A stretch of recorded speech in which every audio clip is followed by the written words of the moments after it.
നീതിമാന്മാരുടെ കൂടാരത്തിൽ മഹത്വത്തിൻ്റെയും രക്ഷയുടെയും ശബ്ദമെന്ന് ദാവീദ് മുഖാന്തരം പരിശുദ്ധ റൂഹ പാടി.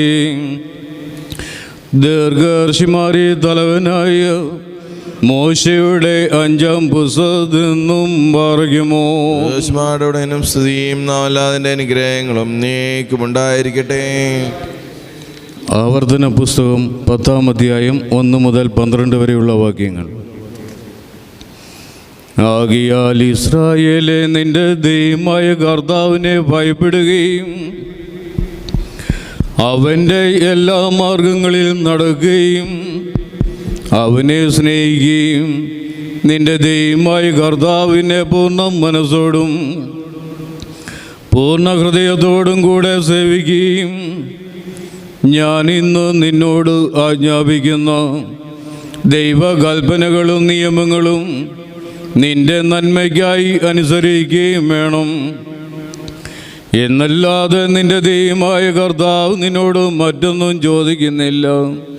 ഇതാ സ്വർഗവും സ്വർഗാതിസ്വർഗവും ഭൂമിയും അതിലുള്ളതെല്ലാം നിന്റെ ദൈവമായ കർത്താവിൻ്റേതാകുന്നു. നിന്റെ പിതാക്കന്മാരോട് മാത്രം കർത്താവിന് പ്രീതി തോന്നി അവരെ സ്നേഹിച്ചു.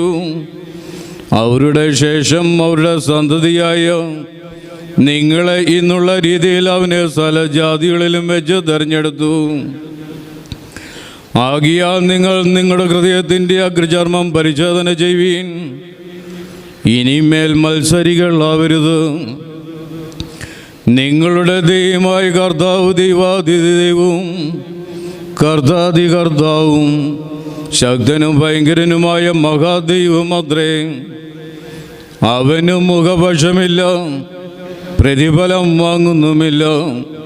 അവൻ അനാഥർക്കും വിധവമാർക്കും ന്യായം പാലിക്കുന്നു. പരദേശിയെ സ്നേഹിച്ചവന് ഭക്ഷണവും വസ്ത്രവും നൽകുന്നു. ആകയാൽ നിങ്ങൾ പരദേശിയെ സ്നേഹിപ്പീൻ.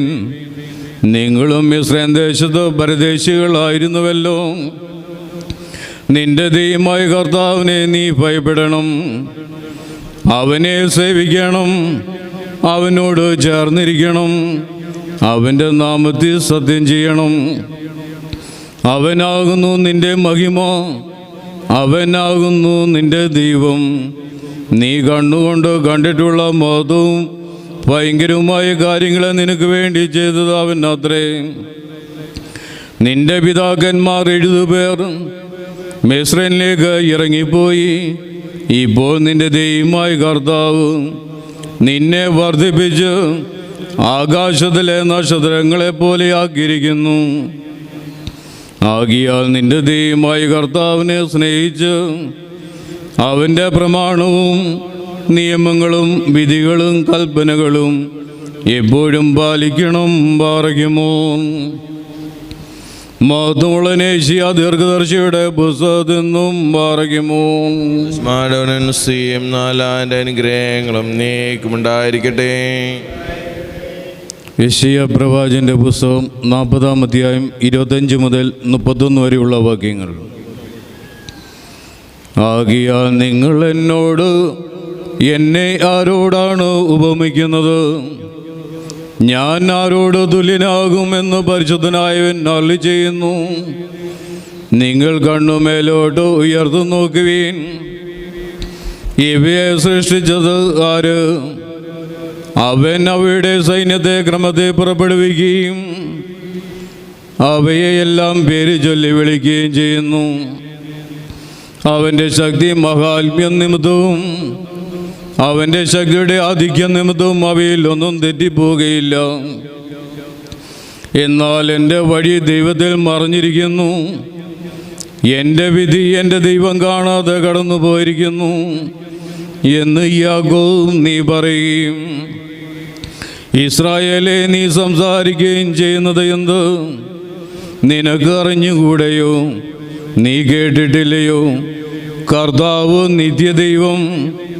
അവൻ ഭൂമിയുടെ അതിർത്തികളെ സൃഷ്ടിച്ചു. അവൻ ക്ഷീണിക്കുന്നില്ല, തളർന്നു പോകുന്നില്ല. അവൻ്റെ ബുദ്ധിക്ക് അതിരില്ല. അവൻ ക്ഷീണിതന് ശക്തി നൽകുന്നു. ബലമില്ലാത്തവന് ബലം വർദ്ധിപ്പിക്കും. യുവാക്കൾ ക്ഷീണിച്ച് തളർന്നു പോകും, യുവാക്കൾ ഇടറി വീഴും. എങ്കിലും ദൈവത്തിൽ ആശ്രയിക്കുന്നവർ ശക്തിയെ പുതുക്കും. അവർ പ്രാവിനെന്ന പോലെ ചിറകടിച്ചു കയറും. അവർ തളർന്നു പോകാതെ ഓടുകയും ക്ഷീണിച്ചു പോകാതെ നടക്കുകയും ചെയ്യും. പാറയ്ക്കുമോ. Thank you for watching this video. Please like, share and subscribe for my channel, the FOS Media HD.